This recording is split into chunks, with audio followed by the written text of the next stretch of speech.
Hello students, in this session we are going to study about the Pythagoras property. Student, first of all, before we start Pythagoras property, let me tell you some fact about the Pythagoras property. And the basic fact about the Pythagoras property is that Pythagoras property can only be used for a right angled triangle. अब students, हम लोगों ने इस chapter की शुरुआत में 6 अलग अलग तरह के ट्रायंगल्स जो है उन्हें डिफाइन किया था और उनमें से एक ट्रायंगल जो था वो था right angle triangle. Now if we need to define it again we can say that right angle triangle is the one in which out of the 3 one angle is of 90 degree. तो right angle triangle यानी कि एक ऐसा triangle जिसमें 3 में से एक angle जो है वो 90 डिग्री का होता है.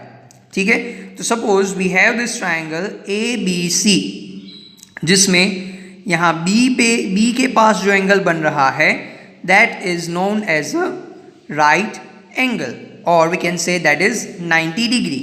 तो ये जो ट्रायंगल बना हमारा is known as a right angle triangle. Clear with this concept? Now if we need to define the sides of a right angle triangle we can say that जिन दो साइड के बीच में 90 डिग्री का angle बनता है ये दोनों side को राइट एंगल ट्रायंगल के लेग्स बोला जाता है.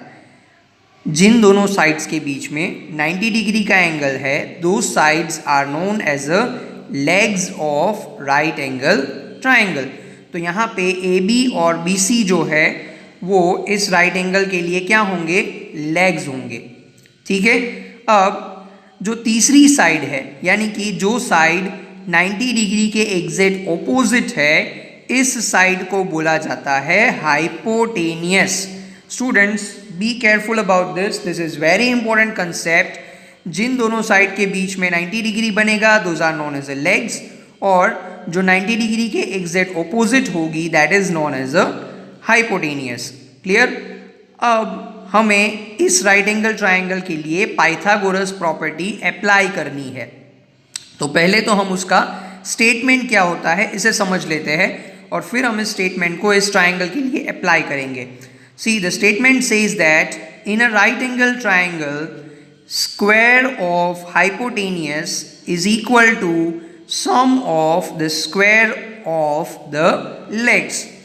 व्हाट इट सेज, किसी भी राइट एंगल ट्रायंगल के लिए हाइपोटेनियस साइड का स्क्वायर इज इक्वल टू बाकी दोनों साइड के स्क्वायर का प्लस.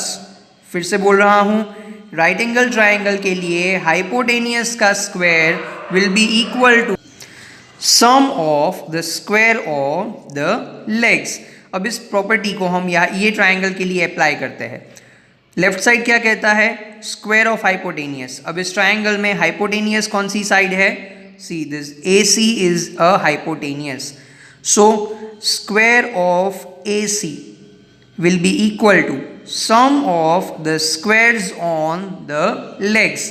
अब देखो ये दोनों इसके लेग्स है ए बी और बी सी, तो इनके स्क्वायर का सम राइट साइड में क्या आएगा? इन दोनों साइड के स्क्वायर का सम. So we will have AB square plus BC square. So finally, according to the Pythagoras property, जो फॉर्मूला हम बनाएंगे वो होगी स्क्वायर ऑफ हाइपोटेनियस यानी कि AC square is equal to AB square plus BC square. Clear? अब हम इस प्रॉपर्टी को प्रूव करने के लिए एक एग्जाम्पल लेते हैं.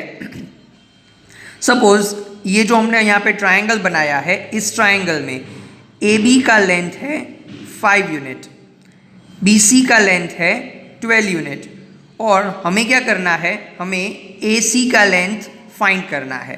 Late us try to solve this. First of all as per the given question value of AC we have to find out. AB is given as 5 and BC is given as 12.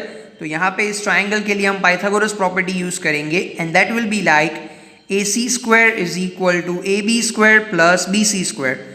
अब AB हमको 5 दिया है so square of 5 plus BC हमको 12 दिया है so square of 12 will be equal to square of 5 will be 25. Square of 12 will be 144, दोनों का plus करो, you will get 169. So AC square is equal to 169. पर हमें AC का square नहीं चाहिए, हमें चाहिए सिर्फ AC.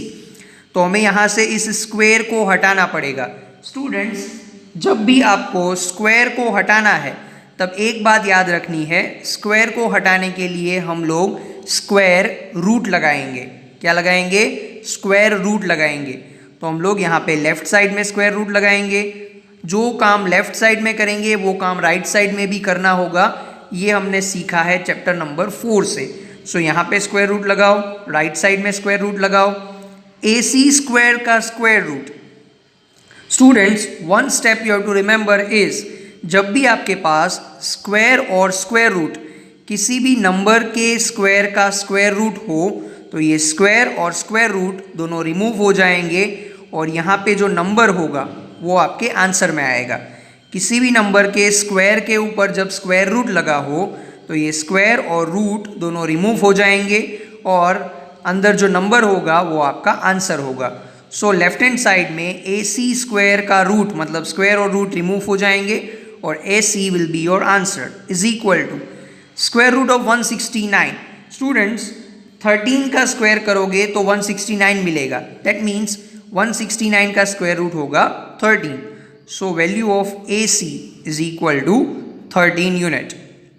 क्लियर?